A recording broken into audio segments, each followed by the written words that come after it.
appreciate you all coming out today. The last time I stood up here, we announced back in November that we were running for the office of State Auditor. And on that day, I spoke to you about a debt-free Kentucky.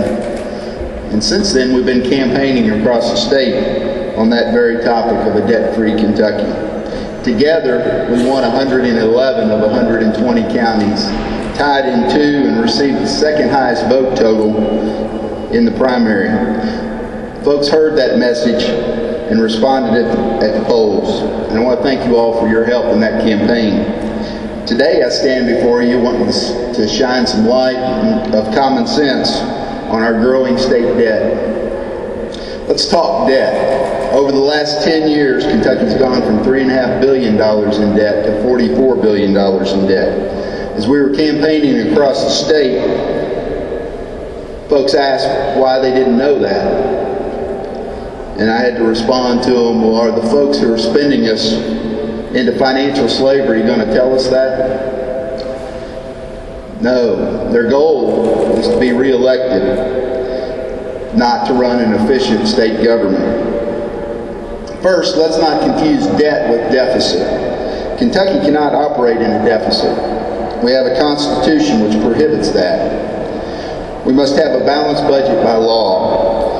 But leave it to the wily career politicians to find a way around that law. We bond our annual deficit, spending, thus creating debt and skirting our state constitution. This is the key reason debt is so critical. Debt is a symptom of how our elected officials treat our state constitution and the trust of the people who elected them. Let's break down this $44 billion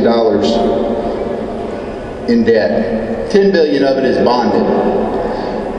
So part of this bonded debt is from violating our state constitution.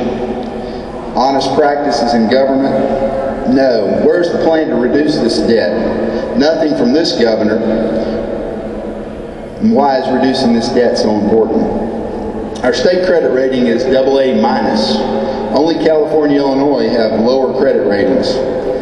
This rating dictates the amount of interest we must pay to get folks to buy our state debt. The lower the credit rating, the higher the interest rate, thus costing us more money to operate our state government. The Finch rating service rated us a AA-, but did not downgrade the U.S. government. Wow, we all know how bad the national debt is.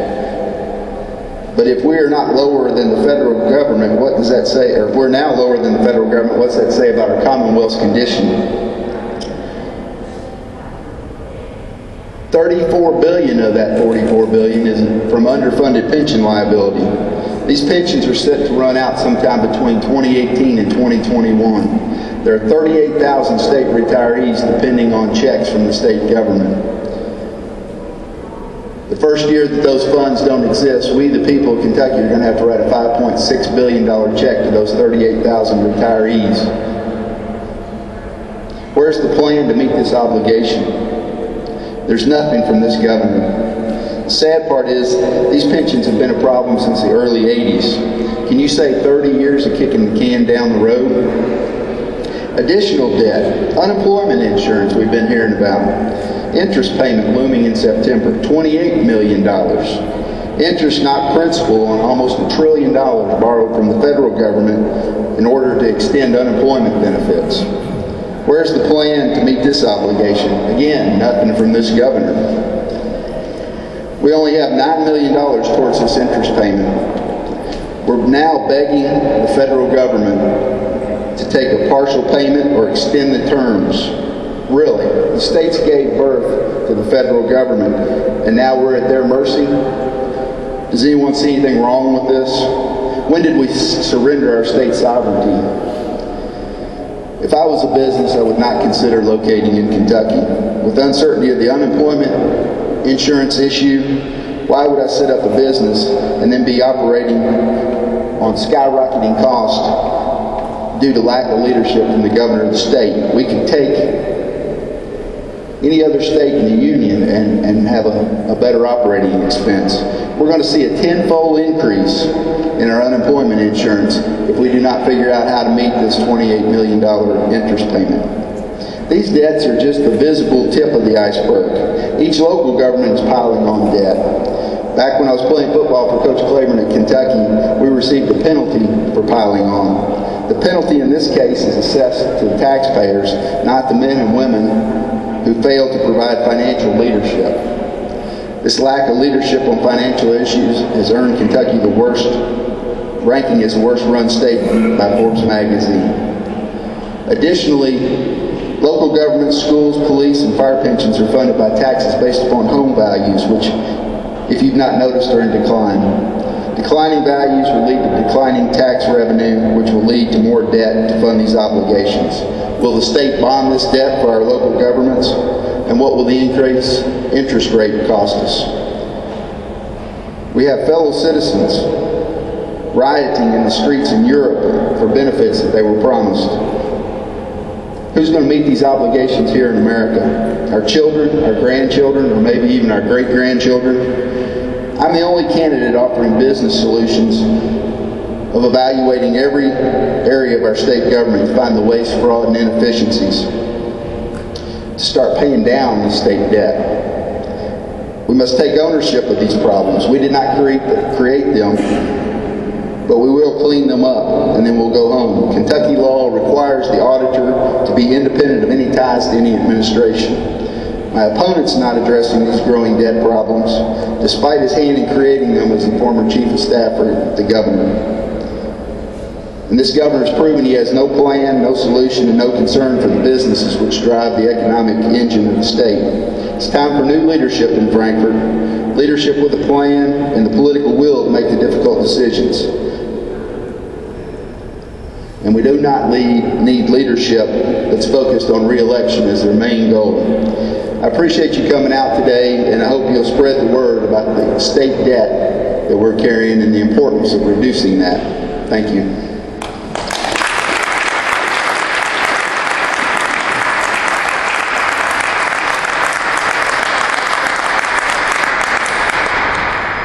This is Kemper, sir. Yes.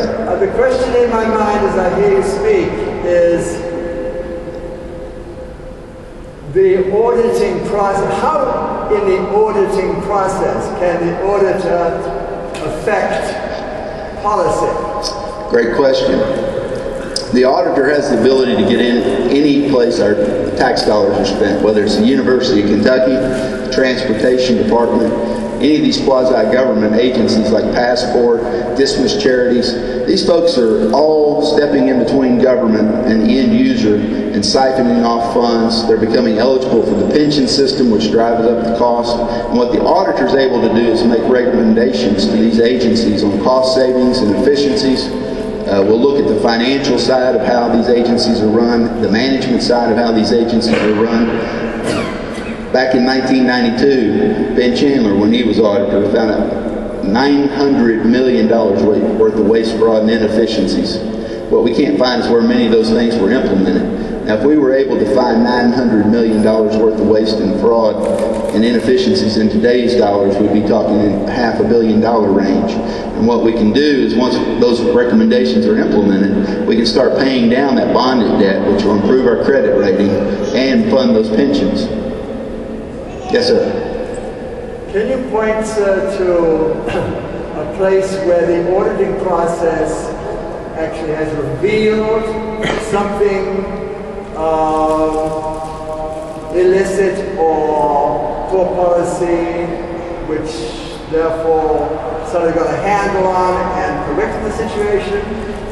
My impression is that we've had an efficient and honest auditor, and I'm wondering if the auditing process really can do what you're hoping to do.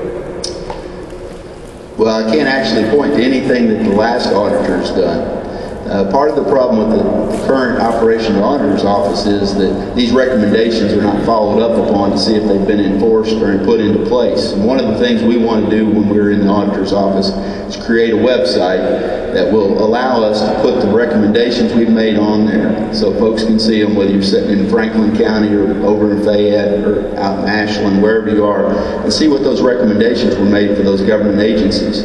Then what we want to do is come back and follow up and see if those have been implemented. If they haven't been implemented, then we're going to come back to the court of public opinion and let you all ask these agencies why those have not been implemented and why they're continuing to waste your tax dollars.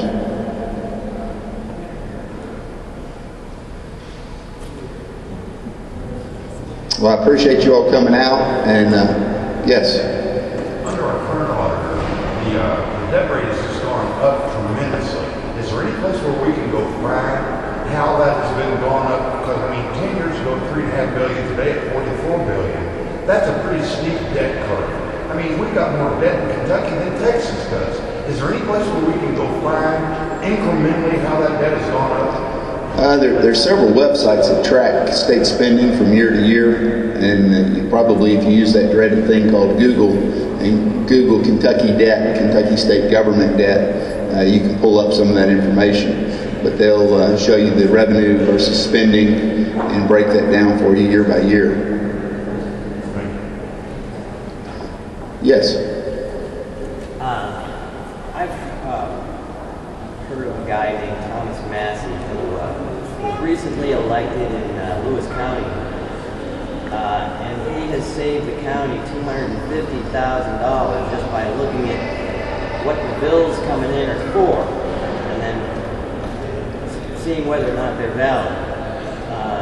Is the State Auditor's office capable of doing something similar, although Mr. Massey, as judge exec, is able to actually implement cutting the spending?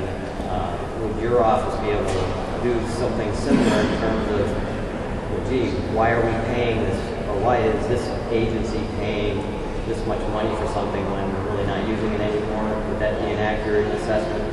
Well, the Office of Auditor does have management review responsibilities, which would be things you can look at assets agencies and departments are carrying, whether that's something that we could outsource, whether that would improve the cost of operating government. Those are things we can look at. Judge Massey has done an excellent job in Lewis County of taking our state government apart on his behalf for the county, and that's a model that if the other 119 counties would implement, you multiply 120 times $250,000 and you come up with a rather large amount of money in some of these poorer counties.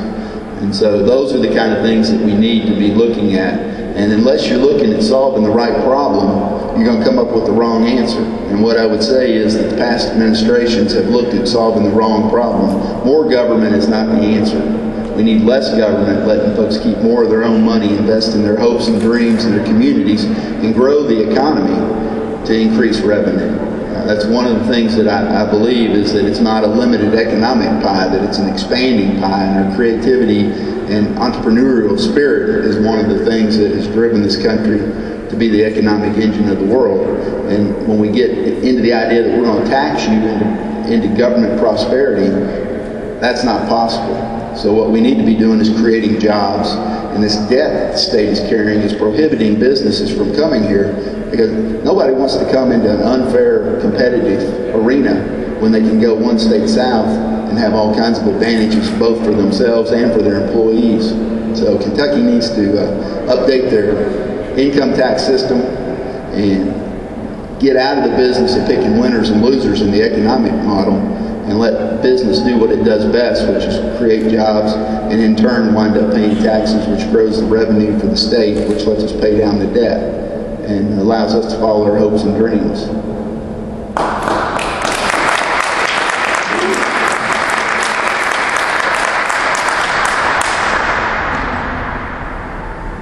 Yes, sir. This question doesn't have to do with numbers. I'm sure the answer will resonate strongly. What years did you play?